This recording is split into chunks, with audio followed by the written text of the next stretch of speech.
അമ്മയെ തിരക്കിയാൽ മതി. ആവശ്യം കഴിഞ്ഞ് കഴിയുമ്പോഴത്തേന് ക്രിസ്മസ് അല്ലേ, ഇനിയിപ്പോൾ ആവശ്യം കാണും, അന്നേരം തിരക്കിയാൽ മതി. അത് കഴിയുമ്പോൾ അമ്മയുടെ ആവശ്യമേ ഇല്ല, ആവശ്യമുള്ളപ്പോൾ മാത്രം തിരക്കും.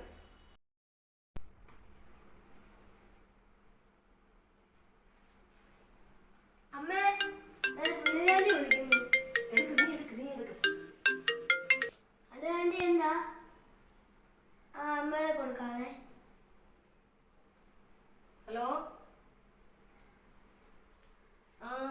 എന്താടി?